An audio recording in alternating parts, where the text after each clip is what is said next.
Ele, um homem preso em um loop de análise cínica de seu próprio vazio, recebe a missão mundana de vedar uma minúscula goteira no convés do seu barco. A tarefa se transforma em uma investigação kafkiana e surreal, levando-o a uma fratura silenciosa sobre a natureza do vazamento que realmente tenta conter.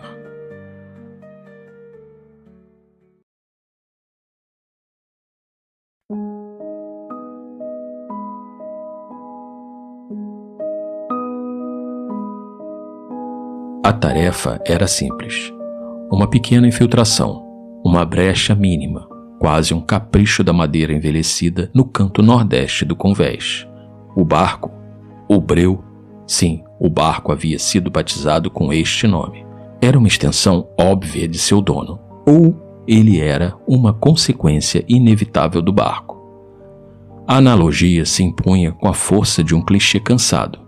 E ele a aceitava por não ter mais energia para inventar uma metáfora melhor. A missão? Aplicar uma camada de breu à resina, para selar, para impedir que a água do céu se encontrasse com a água do porão. Uma operação de contenção de danos, preventiva, uma ideia, das poucas que ainda lhe ocorriam naquela fase. A última linha de defesa contra o dilúvio pessoal, ele pensou. E a frase soou tão pretensiosa em sua própria cabeça que ele quase riu. O riso não veio. Ele havia reunido os materiais com uma precisão cirúrgica. O pote de breu, a espátula de metal, o rolo de papel de seda para reforço. Objetos dispostos no convés úmido como instrumentos de uma autópsia. Ele se agachou. Os joelhos rangeram em uníssono com o casco. Observou a fenda. Era fina. Um sorriso escuro e úmido na madeira clara. Não chegava a ser uma ameaça. No máximo, uma sugestão. A sugestão de que tudo eventualmente cede. Analisando o problema, ele percebera que a água não era o inimigo. O inimigo era a permeabilidade. A falha na fronteira. O barco, por definição, é uma estrutura que define um dentro e um fora. Quando a fronteira falha, a definição entra em colapso. Ele balançou a cabeça dissipando o devaneio filosófico. É só uma goteira, apenas fecha, disse para si mesmo. Ele abriu o pote de breu. O odor tomou o ar ao redor, denso, químico, ancestral. Alcatrão, petróleo, tempo comprimido. Um cheiro de remendo, de conserto provisório. Pegou a espátula, mergulhou. A substância era preta e espessa, grudenta como um pecado original. Começou a aplicação. O movimento era hipnótico. Para frente, para trás, cobrir, tapar. A mente, liberta da necessidade de direção, começou a vagar. E a vagar para os mesmos lugares, sempre os mesmos. Era isso que o assustava. Mais do que a escuridão que se adensava no horizonte, a previsibilidade dos próprios devaneios. Eles não eram criativos, eram recorrentes, como um disco arranhado. Cada pensamento convalescia, essa era a palavra exata. Não morriam de uma vez, definhavam, perdiam a força aguda, mas deixavam uma fraqueza, uma cicatriz mental que se reabria com a mesma facilidade. E cada vez que se reabriam, tudo ao redor, a cabine apertada, o horizonte sem limites, a própria tarefa de vedar, tornava-se uma variação de uma forma antiga. A solidão de agora era a mesma de 5 anos atrás, só que com um sabor mais resignado. A ansiedade era a mesma, só que mais silenciosa, mais analítica. Ele pensou: evoluímos para a sofisticação do sofrimento. Parabéns. A chuva se intensificou. A água começou a se acumular em pequenas poças no convés inclinado. Ele olhou para o breu. Aplicado, mas a madeira ao redor estava úmida. O breu não aderira perfeitamente. Formavam-se bolhas, pequenas falhas na barreira negra. A execução havia falhado. O material não é o mais adequado para a superfície molhada. A solução cria novos problemas. O remendo é, em si, uma imperfeição. Ele parou. Observou suas mãos sujas de preto. Ergueu o olhar. O horizonte era uma linha cinza e indistinta entre dois tons de cinza. Mar e céu, fundidos na mesma massa opaca. A missão se desdobrava. Agora não era mais aplicar o breu. Era secar a área. Depois, então, aplicar o breu. Ele se levantou, os ossos protestando, e foi até a cabine buscar um pano velho. Ao se virar, viu uma outra mancha escura 3 tábuas adiante. Uma rachadura similar ou só a madeira molhada? Ele se aproximou. Esfregou com o pé. Era apenas água. Mas a dúvida ficou plantada. Uma semente de desconfiança. E se o barco inteiro estivesse minado por essas brechas? E se o esforço de vedar fosse inútil diante da falência geral da estrutura? O ritmo do pensamento acelerou. Fragmentou. É um sistema, ele murmurou para a chuva. O barco é um sistema de contenção. A água é um sistema de pressão. A chuva é um sistema de distribuição. Eu sou o sistema de manutenção, com uma taxa de falha alarmante. Aplicou o pano. A madeira pareceu sorver a umidade, mas permaneceu com um brilho sombrio. Não estava seca.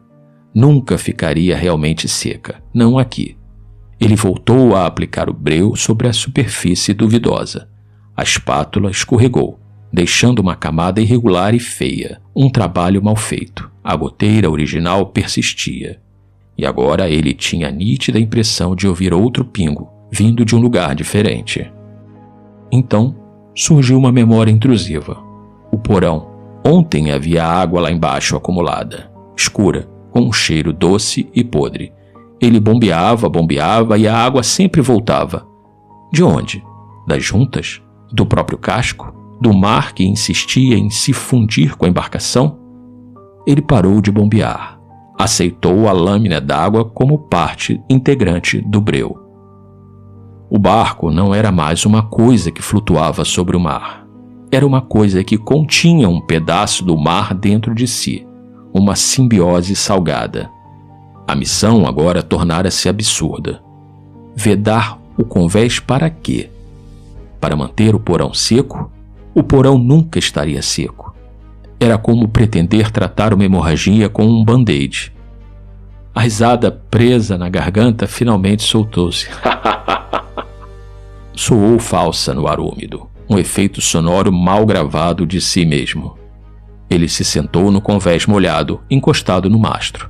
O breu na espátula começava a endurecer. Olhou para o pote aberto. A substância negra refletia a luz cinza do céu. Breu, o nome do barco.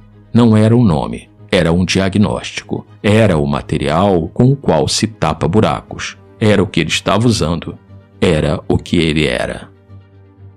O mar não soprava cheiro de terra. Soprava cheiro de mar, sempre. Os caminhos eram os mesmos. A fuga era uma ilusão de movimento dentro de um círculo. As ideias de conserto eram inúteis. O breu era inútil. A condição de fim não era ameaçadora, era uma garantia. O fim era o retorno ao padrão. O barco estava condenado a encher. Era a sua função final, reunir-se com a água. Ele era o barco. Silêncio. Sem alarde.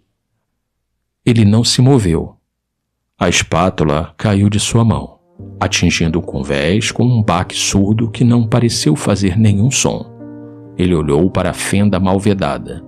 Olhou para o pote de breu. Olhou para o horizonte que era mar. E nada aconteceu.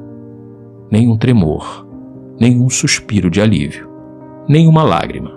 A ironia defensiva havia evaporado, mas não deixara um homem emotivo no lugar. Deixara um espaço vazio, limpo e quieto. A fratura foi silenciosa, um ajuste de perspectiva tão fundamental que não exigiu ação, apenas reconhecimento. O barco ia encher. Ele estava no barco. Talvez o trabalho não fosse impedir o naufrágio. Talvez o trabalho fosse outro. Na verdade, talvez nem houvesse trabalho, apenas a goteira, apenas o breu, apenas o mar. Ele se levantou em movimentos lentos, mecânicos. pegou a tampa do pote de breu e tampou o recipiente.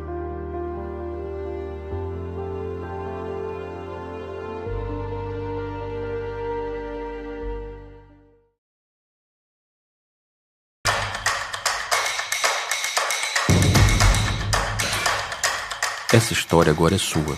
Ela mora onde moram todos os contos da Casa 12, no espaço entre o que se conta e o que se cala. Se ela ecoou em você, curta e compartilhe este episódio com alguém. Siga Contos da Casa 12 nas redes sociais.